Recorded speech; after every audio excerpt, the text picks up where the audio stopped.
de la promoción Puma te da más. Estamos disfrutando, estamos desayunando en la tienda Super 7, estamos desayunando muy rico, típico salvadoreño, donde van los ingredientes que los salvadoreños siempre andamos buscando, Tony, temprano en la mañana para desayunar. Huevitos, frijolitos, platanito, hito, todo hito, con hito es más rico. Y es más rico, así es. Bueno, y estamos listos para nuestra entrevista principal.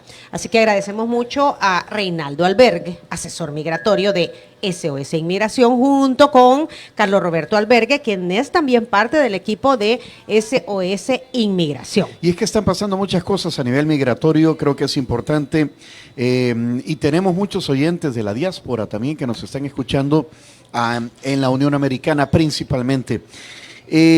Reinaldo, bienvenido a esta. ¿Qué tal tu desayuno tamalero?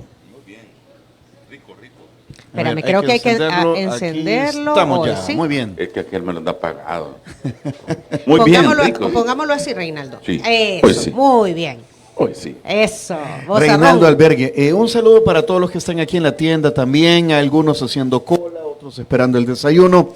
Estamos aquí compartiendo. Carlos Roberto Albergue, bienvenido. Gracias. Para mí es un placer poderlos acompañar.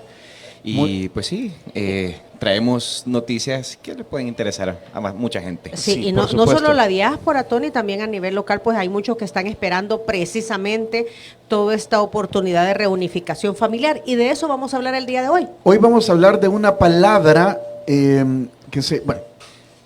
vamos a tratar de entender todo lo que está detrás de la palabra parol o parole. ¿Qué es un parole migratorio en este caso? Bueno, del significado, si uno lo busca como tal, parol se refiere a libertad condicional, pero eso es la naturaleza de la palabra. Ahora, en el ámbito migratorio, parol hace referencia a una extensión o a un permiso temporal. Eso quiere decir parol o parole. O sea, permiso temporal. Permiso temporal. Ajá. Entonces, ¿qué está pasando? ¿Cuál es el fenómeno que se dio a conocer en las últimas semanas, los últimos meses? En julio, ¿verdad? Hace un mes, un poquito más de un mes, fue que Estados Unidos anunció el parol. Lo publicaron a principios de mayo, a principios de mayo. Ajá. Y ya a partir del 31 de julio enviaron las cartas de invitación. Entonces, ¿qué pasó? Le estaban dando la accesibilidad o la posibilidad a las personas que se les había retrasado su caso debido a la pandemia que pudieran ingresar a Estados Unidos y esperar su caso adentro de Estados Unidos. Ok, el parol o este permiso provisional, como tú lo has mencionado, Carlos Roberto, ¿para quiénes aplica? Empecemos por ahí. ¿Para quiénes aplica? Bueno, primero a todas aquellas personas que están involucrados en un caso de residencia y ya tienen el primer formulario aceptado, aprobado. Es decir, a todas aquellas personas que ya iniciaron su proceso, que ya lo tienen iniciado y aprobado. El primer formulario, el formulario que lo enviaron en un inicio para empezar, a todas aquellas personas que ya lo tienen aprobados, ellos entran en el primer conjunto. Luego, después hay un listado y eso se encarga Migración de seleccionar a qué categorías o a qué núcleo familiar van a mandar a llamar. Uh-huh. ¿De qué dependen? Bueno, UCIS es migración. Yo siempre menciono UCIS para que toda la gente que nos escucha, UCIS es migración en Estados Unidos. En Estados Unidos. Entonces, UCIS le publicó un listado en donde daba a conocer cuáles son los criterios para que una persona califique o no califique, quiénes son elegibles y quiénes no. Ahora, de primera mano, a todas aquellas personas que tuvieron algún problema legal, ya sea aquí en El Salvador o en Estados Unidos, no califican. Aunque ya hayan ingresado esa solicitud. Aunque tengan la solicitud aprobada, pero siempre y cuando ellos tuvieron algún delito o alguna falta, ya sea dentro de Estados Unidos o aquí en El Salvador, no califican. Aunque tengan su primer paso aprobado. Aunque cumplan con el primer paso. Ok, voy a hacer un paréntesis. Espérate. Lo más importante es que tenés que ser de Guatemala, Honduras, El Salvador o Colombia. Solo para esos cuatro países está el parol. Familiar. Un paréntesis decía, aquellas personas que tengan inquietudes sobre este tema, escríbanos al 7850-2060 para que aquí, tanto Reinaldo como Carlos Roberto, aclaren sus dudas o sus inquietudes sobre este proceso de reunificación familiar. Vaya, entonces, el parol es un permiso humanitario, ¿verdad? Se usa, dice aquí, y estoy leyendo Google, se usa para para traer a alguien que de otra manera sería inadmisible en los Estados Unidos. Lo que pasa es que ese es el parol humanitario. Ese fue un parol que habilitaron a principio de año para los problemas que tenían conflictos con su gobierno. Nicaragua, Venezuela, Haití y Cuba. Va, este es otro. Ese es otro aparte. Ese no nos ajá. conviene a los salvadoreños. Ese es el parol humanitario. Ese sí. ¿Qué pasó con esos países? Les dijeron a toda la gente, todas las personas que quisieran emigrar hacia Estados Unidos y cuentan con un contacto que les sirva como fiador o como respaldo económico, pueden hacer su solicitud para venir a buscar ya sea trabajo o poderse establecer de alguna manera. Políticamente, ¿por qué hacen esto, Reinaldo? ¿Es una forma de resarcir que no hay una reforma migratoria? ¿O por qué? ¿Para congraciarse? ¿Vienen las elecciones y se quieren congraciar con el voto latino? ¿Qué es lo que está pasando? Bueno, trae un poquito de las dos cosas. Uno, porque necesitan frenar la migración ilegal, ¿verdad? Porque ya saben que estos 4 países tienen problemas serios en sus origen. Estamos hablando de Nicaragua, reunificación familiar, Haití. ¿verdad? No. Humanitario. Humanitario. El otro. El primero. Ajá, El ok, primero. ok. Entonces, en el humanitario lo hacen para frenar, porque comenzó una ola de suramericanos a subir. Sobre todo Venezuela. Ajá, venezolanos, un montón de venezolanos, llegando a Miami y queriendo entrar a Estados Unidos. No sé si ustedes vieron pasarlos por aquí, pero por aquí pasaron también algunos. Todavía ahí andan en los las de Cuba calles. que se lanzan, yo tuve la oportunidad de poder ver las balsas, artesanales que hacen los cubanos para poderse cruzar todo el mar y poder llegar a Miami. Entonces, era bastante grande la migración de manera irregular. De manera Eran ilegal. venezolanos, cubanos, haitianos Y nicaragüenses. y nicaragüenses. Ajá. Entonces, parte para frenar la ola de Nicaragua salieron las últimas grandes caravanas, acordate, una que se inició casi de 5,000 personas, fue creada en Nicaragua y Que de pasó ahí- por Honduras. Correcto. Ajá. Y bueno, entraron a Guatemala, tuvieron problemas serios con las autoridades, pero de ahí se organizó. Entonces, para frenar eso, han creado este parol humanitario para ellos. Bueno, si tenés a alguien que te respalde, pues venite, pero no lo hagas de manera ilegal, primero. Y segundo, como decía Tony, bueno, viene un año preelectoral, van a haber elecciones el otro año, y de ahora en adelante vamos a ver muchas cosas que son pro migrantes y las que son contra, porque, bueno, ya vimos lo que está pasando en Texas ahorita, con el gobernador de Texas, mandaron a poner una boya Unas boyas flotantes en el Ajá. río Bravo. Ujú. Con púas. Sí, y también está iniciando ahora con una iniciativa de que quiere pedir una fianza de $15,000 a todos los turistas que entren a Estados Unidos. Entonces, ahora vamos a comenzar a conocer un montón de propuestas que hacen para ganar votantes, pero que muchas de esas no pasan, pues, quedan ahí en propuestas nada más. Ajá. Y esa fianza, por si se llegan a quedar en Estados Unidos. Sí, el dinero se ha ocupado para poder frenar la migración irregular Ajá. en la frontera. No cualquiera puede pagar una fianza de $15,000, Claro. obviamente. Ahí estaría frenando el turismo completamente. Porque como decían por ahí, si el escaso llevas tus $1,000 ahorrados para irtelos a gastar, y ya pagando una fianza en un puerto de entrada de 15,000, mejor te lo gastas aquí, ¿verdad? Sí. No, primero que no los tenés. Sí, ¿verdad? pues sí. Y segundo que no, pues sí, es difícil. Ok, ese es el reunificación humanitaria Sí. Parol humanitario. o parol humanitario. Parol humanitario. Pasemos de nuevo entonces al parol o reunificación familiar. Ya decías tú, aplica para todas aquellas personas que ya habían iniciado el proceso de reunificación familiar. Pero ¿qué significa esto? Yo tengo un familiar en Estados Unidos que ya me pidió y que el proceso se atrasó por la pandemia. Correcto. Ajá. Sí, totalmente. Ok, o sea, ya hay un proceso iniciado. Ya es un proceso iniciado. No estamos hablando de nadie que se quiera ir mojado y que ahora es mi oportunidad de irme de manera regular, pero en realidad yo no he hecho nada. O incluso hay otra inquietud o otra consulta que es como, miren, yo tengo un familiar allá, ¿será que me puede pedir y yo aplico el parol? No aplica, porque güey. ya es para gente que ya inició su proceso. Y hay una cifra de cuántos salvadoreños habrán iniciado ese proceso. Hay una estimación de que el gobierno de Estados Unidos iba a otorgar este beneficio, iba a beneficiar a 100,000 aplicantes. 100,000 aplicantes, de los cuales de El Salvador iba a estar entre 33,000 a 34,000. 33,500, 33,600 aproximadamente, es una estimación, ¿verdad? Al principio dijeron, como bueno, todo un dato certero, una estadística como tal oficial, aún no hay, porque ahorita las cartas empezaron a ser enviadas la semana pasada, el 31 de julio. Entonces, no se tiene un dato certero, pero como decíamos anteriormente, la estimación, aproximadamente los salvadoreños van a ser beneficiados alrededor de 33,000 a 34,000. ¿Qué entendemos es la cuota mayor que sea, es el ¿De los 100,000? Con respecto a otros países, El Salvador salió más beneficiado. Correcto. La mayoría de países anda por 10,000, 12,000, 15,000 y El Salvador lleva 36,000. O sea, 33, 35, sí, decía Carlos Roberto. Entonces creo que sí, El Salvador ha salido con mayor beneficio que el resto. Ahora falta que la gente comience a procesar, que ahí es donde viene el problema. El segundo paso sería recibir la nota. Recibir la carta. Porque sin esa carta yo no puedo hacer nada. Correcto. Aunque yo ya haya iniciado el proceso. Esa carta me va a llegar vía correo electrónico, de forma física. ¿Cómo me va a llegar? De ambos. ¿Cómo está llegando? Cualquiera de ambos. De cómo se haya presentado el formulario inicial. Porque mucha gente, digamos, presentó su solicitud hace más de 10 años. Lo hizo de manera física. Todas las notificaciones llegaron por correo físico. Entonces se espera que esta invitación llegue por correo físico.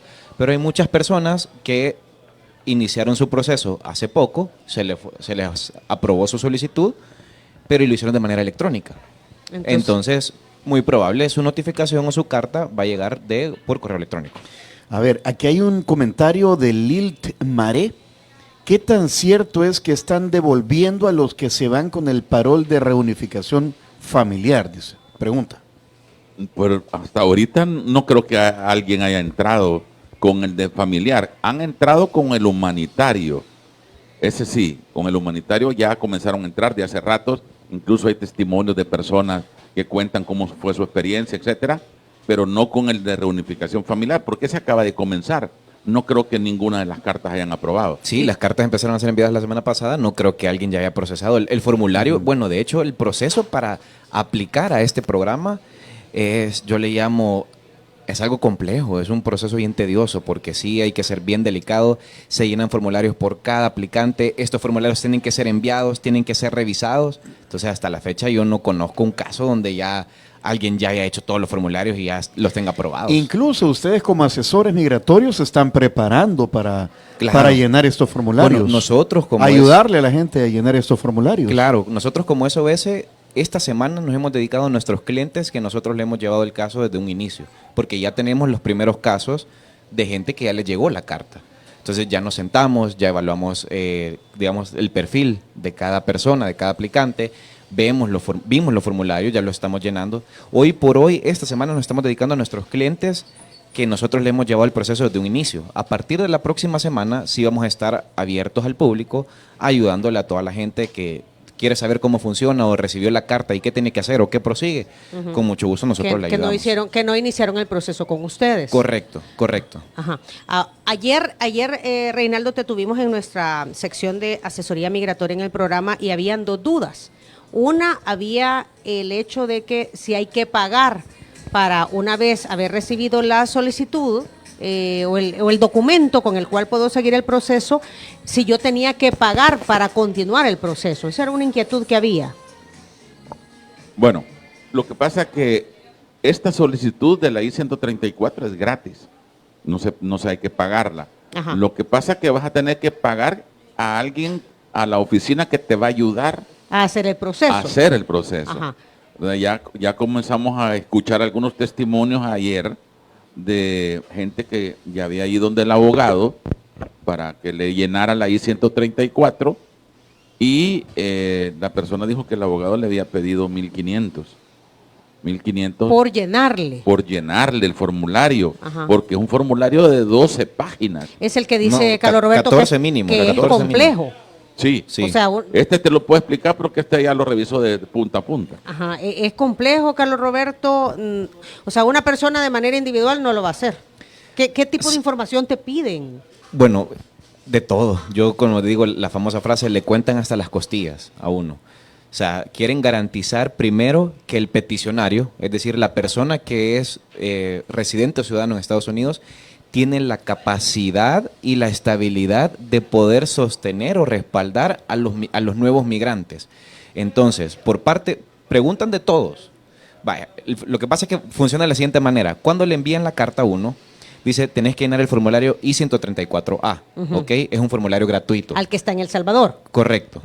No, la carta se la envían al que está en Estados Unidos. Ah, ok. ¿Ok? Entonces le dicen, por ejemplo, yo voy a pedir a mis hijos. Yo estoy pidiendo a mis hijos. Y vos estás en Estados Y yo Unidos estoy en Estados tus hijos Unidos. en El Salvador. Correcto. Ok. Pues la carta me llega a mí Ok. y me dicen, ok, tú sos el peticionario, tú sos el que has hecho la petición, tú estás solicitando que tus hijos del Salvador vengan a vivir a Estados Unidos, ok, entonces tenés que llenar un I-134 por cada uno de tus hijos. Entonces son formularios por aparte. Este formulario es el formulario largo, el de mínimo 14 páginas. Ahora, ¿qué pregunta el formulario? Quiere saber primero por parte del peticionario, es decir, por parte mía, que yo soy el que estoy pidiendo, si yo tengo la capacidad y la estabilidad para poder respaldar a mis hijos. Entonces me van a preguntar cuánto gano yo, cuánto declaro de impuestos, qué bienes tengo, qué activos, y tengo que hacer un listado. O sea, por ejemplo, si yo tengo 3 carros, tengo 2 casas, tengo que poner, ok, tengo una casa en Miami que vale tanto, tengo 2 vehículos, 2 Toyota, 2 camionetas Volkswagen, 2 Hyundai que cuestan tanto.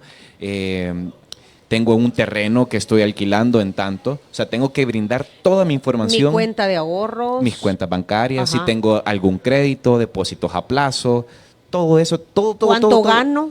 Todo lo tengo que O declarar. sea, esa es una radiografía de la persona que está pidiendo. Es correcto. Y tenés que decir todo. Todo, y además de eso, hay un espacio para dar como un tipo de ensayo. Es un espacio donde se tiene que llenar como con 750 caracteres, dando una explicación de por qué los migrantes tienen que llegar a Estados Unidos. ¿Por qué mis hijos, o sea, en este caso hipotético, por qué mis hijos tienen que llegar? ¿Cuál es el motivo? ¿Por qué quiero yo que ellos vengan a vivir a Estados Unidos? Entonces ya dependerá de sentarse con los... Y pensarlo bien. Sí, correcto. Ajá. O sea, no es porque, es que quiero que se vengan para acá, no. Tiene que haber un argumento un fundamento, que justifique. Correcto. Bueno, eso solo del peticionario. Y después pasamos a los aplicantes. Okay. Los aplicantes igual, se tiene que detallar qué hacen ellos acá, cuánto ganan, cuántos trabajos tienen, cuánto ganan por ese trabajo, qué activos tienen a sus nombres o con qué activos cuentan para demostrar que ellos tienen... que en un promedio, en un estimado de 12 meses, ellos pueden recuperar ese dinero en ese activo, hacerlo líquido, por ejemplo. Si tienen algún terreno, algún vehículo, algo. Si trabajan, cuánto ganan. Correcto, todo. Ahora, ahí detengámonos un poquito, porque es lo que ustedes mencionaban, Reinaldo y Carlos Roberto. Si a mí me pidieron hace 5 años, por la pandemia todo se detuvo. Y si después de eso, si en este transcurso yo tuve un problema con la ley, eso tengo que declararlo, que me pusieron una esquela. Tanto el que te pide como el pedido. El pedido, o sea, yo soy el hijo de Carlos Roberto, ¿verdad? Si yo tuve una multa de tránsito, si yo estuve detenido en una Bartolina, si no declaré los impuestos que tenía que declarar y me cayó una multa por no declarar correctamente impuestos, porque todo eso está conectado, Carlos Roberto. Claro, totalmente. Y eso solo estamos hablando del primer paso, que es el formulario I-134A. Después de eso vienen otra serie de procesos que hay que cumplir. Por ejemplo, ya llenamos el formulario, ya declaramos todo, ya declaré cuánto gano yo, a qué me dedico, cuánto ganan mis hijos, qué hacen ellos, si alguna vez ellos tuvieron algún problema con la ley o no, si yo alguna vez lo tuve o no. Lo enviamos y esperamos a que lo revisen y lo aprueben. ¿Cuánto hay que esperar? No sabemos aún, tenemos un tiempo estimado que puede ser aproximadamente de 2 a 3 meses, pero no sabemos el caso, o sea, este proceso es relativamente nuevo, no sabemos cómo va a funcionar migración porque UCIS tiene 5 oficinas distintas en todo Estados Unidos. Entonces, no sabemos si van a dedicar a una oficina como tal o se van a repartir y no sabemos el tiempo de procesamiento que está llevando. Como es un proceso nuevo, no, pero ahorita, hoy por hoy, estamos pronosticando un promedio de 2 a 3 meses de revisión y que lo aprueben. Cuando ya tengo yo aprobados mis formularios, no quiere decir que ya está todo. Falta. Ahí me dicen, ok, tu formulario está aprobado. Decirle a tus hijos, a los aplicantes, que vayan a hacerse los exámenes médicos. Porque si van a ser nuevos ciudadanos, digamos, dicen, queremos garantizar que los nuevos que lleguen a Estados Unidos no nos vayan a fregar a nosotros. O sea, que no sean una carga para el Estado. Correcto. Entonces tienen que pasar a un chequeo médico con una clínica asignada por la embajada. Se hacen los exámenes, después, digamos, mis hijos lo aprueban. Ok, tus exámenes están aprobados, ellos pueden irse. Lo que van a hacer mis hijos es notificar a migración, ok, nosotros ya hicimos los exámenes, nos dijeron que el resultado fue satisfactorio, ¿qué procede? Se tienen que descargar la aplicación fronteriza del CBP One. CBP viene de la palabra Customer Border Protection, son todos los oficiales que están en las fronteras.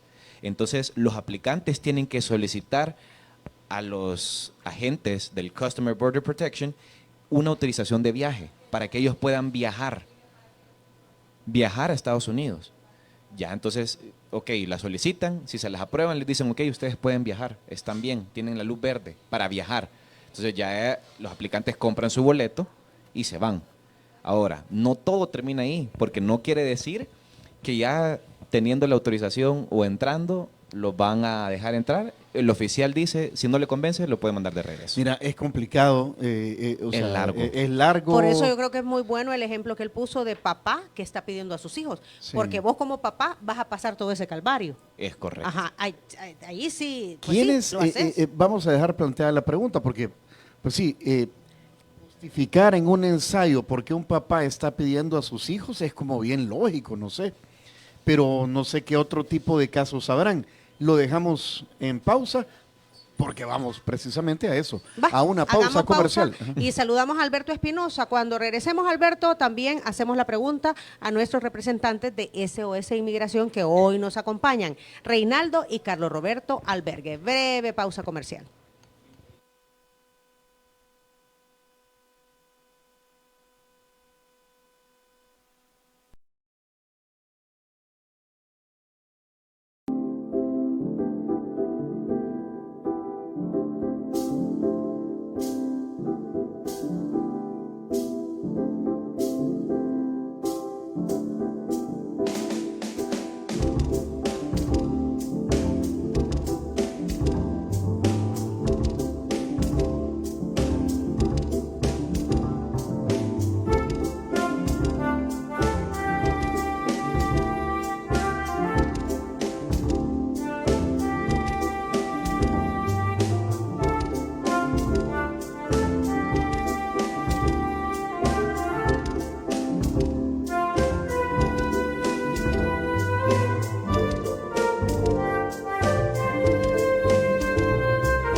a ser parte del sorteo de la T-Cross, porque Puma te da más. Diana Verónica, ¿dónde estamos transmitiendo? Estamos en Puma San Antonio Abad, en la intersección del Boulevard Constitución y la Alameda Juan Pablo II. Ya lo dijiste tú, a las 10 de la mañana es el sorteo del 7º vehículo, que en este caso es una T-Cross, que es parte de la promoción Puma te da más. Recuerde que usted puede seguir participando hasta el 15 de agosto, porque el día 18 de agosto se hará la rifa del último vehículo, que es un pickup Amarok. ¿Y quiénes nos acompañan y de qué estamos hablando? Mira, Diana hoy Verónica? estamos hablando de un tema que sabemos que es muy interesante para todos nuestros radioescuchas a nivel local y extranjero.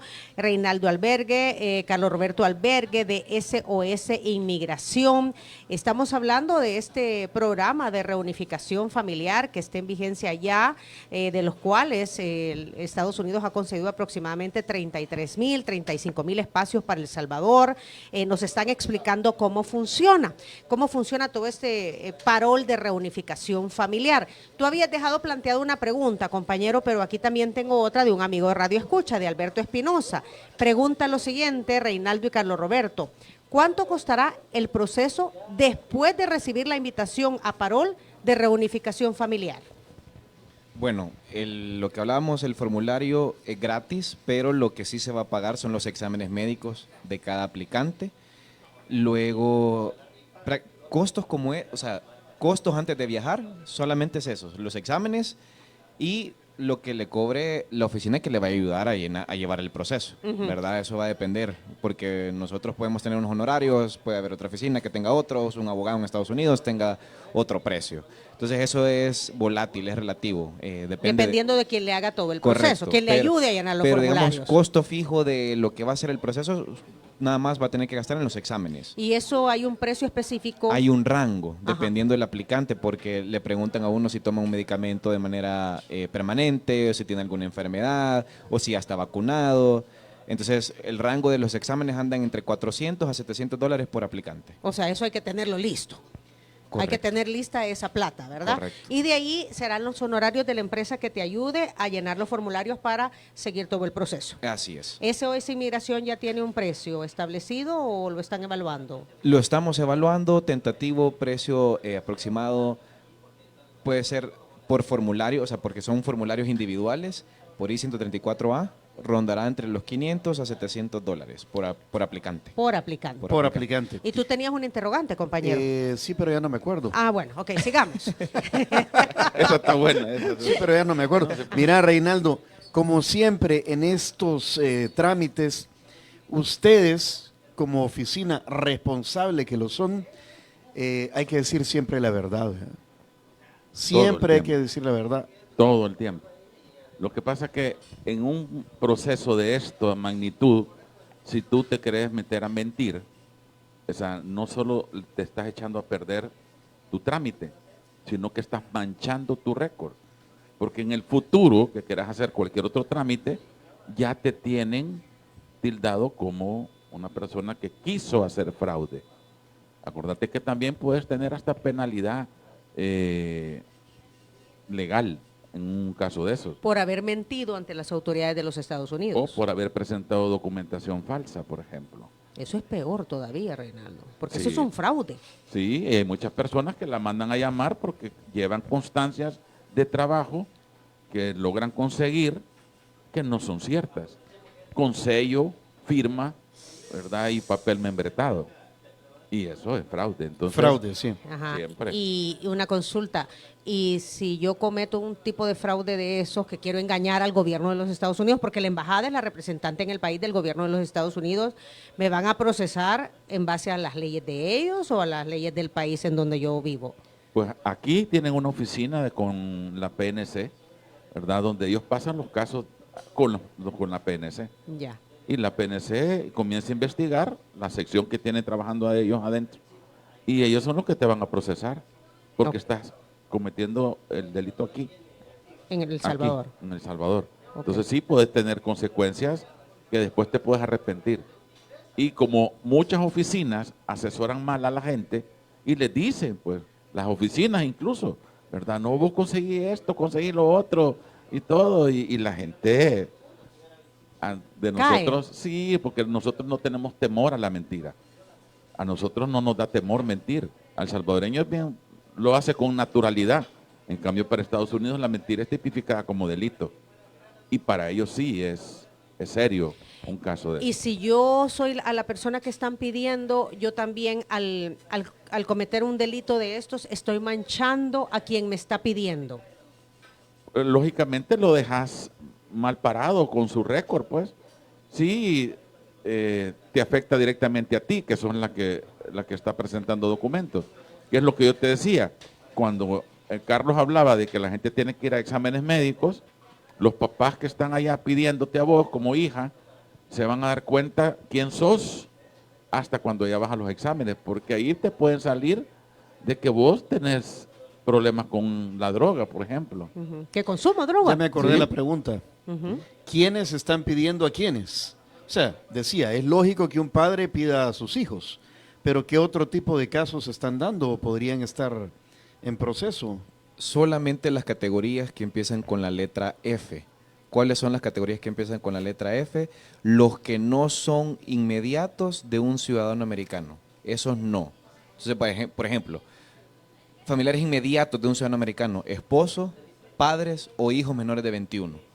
Ellos no entran al parol porque son categorías IR, son categorías Immediate Relative, familiares inmediatos. Son las categorías que más rápido procesan. El tiempo estimado anda de 1 año a 2 años. Entonces, estas categorías no entran al parol. Todas las otras, sí. ¿Y entonces? Hermanos de ciudadanos, esposos de residentes, hijos mayores de 21 años de residente, hijos mayores de 21 años de un ciudadano, hijos casados de un ciudadano. O sea, las categorías que entran al parol son a todas aquellas donde la relación ya no es tan inmediato o no tan dependiente. No es ni esposa, ni hijo, ni padre. Ni hijos menores de 21. Ajá. Y tienen que estar casados para que lo pidan. Si son compañeros de vida, no los pueden pedir. No. Tienen que casarse. Tiene que existir una partida de matrimonio.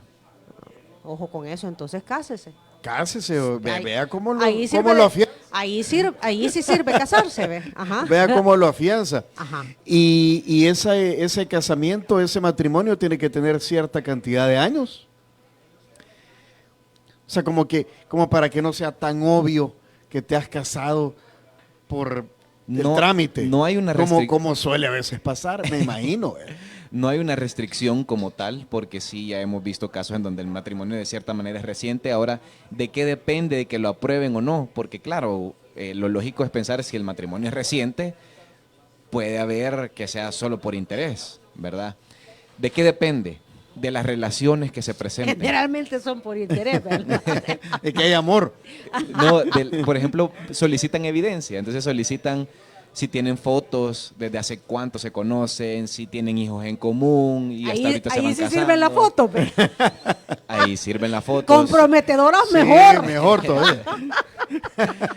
Pero sí, Pero los matrimonios que son online, en línea, eso no pueden presentar, porque hay mucha gente que se casan así en línea. Ayer tuve un caso yo ¿Cómo es eso? ¿Cómo es eso? de una niña que la mamá me consultaba, mire, mi hija, yo creo que la están engañando porque se acaba de casar en línea, o sea, como te dijera, en cámaras, Ajá. ¿verdad? Con un ciudadano americano, y él dice que la va a pedir. ¿Y el ¿verdad? abogado Y qué andas ahí? Ay, pues sí, ahí hubo una presencia donde alguien hizo el papel de abogado, donde aceptaba ella el matrimonio e hicieron una boda virtual. Ok. Y eso no tiene legalidad en una petición. Entonces yo le dije a la mamá, mire, después de esta boda virtual, lo que le va a pasar a su hija es que le van a pedir dinero para poder hacer el trámite.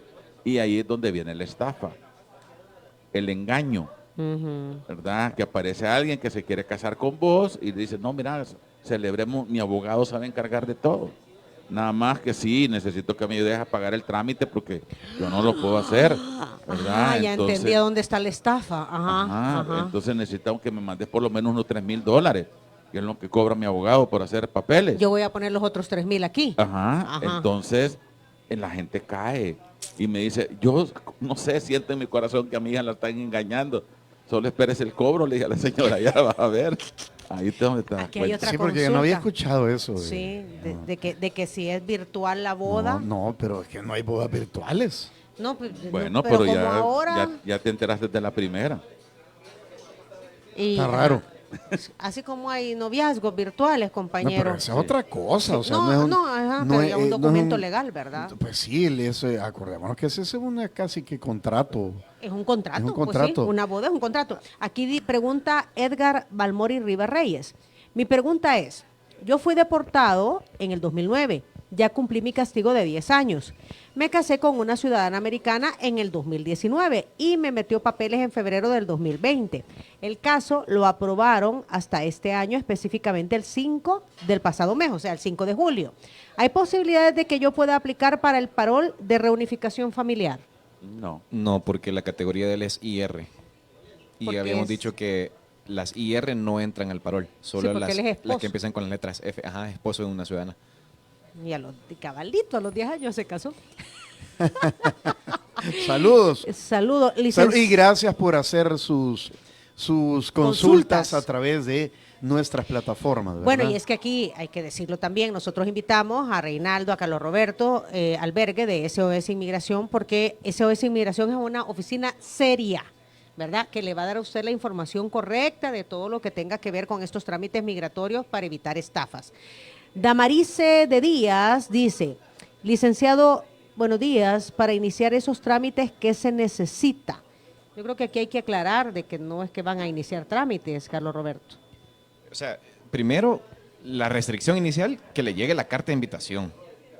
Si no le llega carta de invitación, no pueden empezar a procesar. Eso como primer punto. Sí, pero esa carta le va a llegar porque usted ya inició el proceso. Porque ya inició el Ajá. proceso. No es algo que va a empezar ahorita de cero. O sea, si quiere iniciar una petición, Ajá. bueno, lo ideal es que se acerque a una asesoría porque le explicamos con más detalle qué documentos necesita, qué documentos tiene que conseguir por parte de ella, por parte de la persona que le va a hacer la petición, pero información personal de ambos. 30 cuántos mil eran los de los cupos de El Salvador. Aproximadamente de 33,000 a 34. Pongámosle 30 a 35. En números redondos, no más de 35,000 casos pueden haber. Aproximadamente. Correos se estarían enviando en los próximos días, Es en estos correcto. días. Es correcto. Supuestamente son 17.400 para Colombia, 32.600 para El Salvador, 12.800 Guatemala y 10.700 Honduras. Pero es una estimación. Una ¿verdad? estimación Es una de estimación. 73.000 personas que pueden salir beneficiadas. Ok, entonces, después de que yo llene el formulario, porque me llegó la carta, ya dijeron ustedes que ustedes están esperando que sean 2 a 3 meses para que me contesten. Después de eso vienen los exámenes médicos, dijiste, Carlos Roberto. Correcto. Y después de los exámenes médicos, Abrir la aplicación en CBP One del Notificar el resultado de los exámenes y luego solicitar la autorización de viaje con los Customer Border Protection, que es como digamos los agentes de las fronteras. y entonces, o sea que todo el proceso va a durar por lo menos sus 6 meses. Eso si estamos esperando, eso si no es estamos que más, ¿verdad? estimando. Correcto, puede ser hasta un poco más. Ahora, es de reiterar, compañero, que aunque usted haya cumplido con todo esto y que a usted le llegue la respuesta de que ya puede viajar, como tú mencionabas, Carlos Roberto, de ya puede usted comprar los pasajes para venirse a Estados Unidos, falta el último filtro llegando Eso. a el puerto en Estados Unidos. Correcto, ese último punto quería tocar yo, que hace falta ese último filtro. Ajá. Porque el oficial consular en el puerto de entrada va a revisar el caso y si él tiene toda la potestad de decirle no o un sí. Pero Mire, si le no dice- me convence, usted en este paso, de acuerdo a mi criterio, le falta esto, me lo puede decir. Sí, y todo quedó solamente en un intento. ¿Y cómo me afecta en mi récord, Reinaldo, el que un oficial de migración ya en el aeropuerto de entrada me diga que no puedo entrar? te va a tocar regresarte y esperar tu trámite normal. Porque acuérdate que este parol es para acelerar tu ingreso. Ujú. ¿Verdad? Si no pudiste acelerar tu ingreso, ni modo, te toca retroceder y esperar tu trámite normal.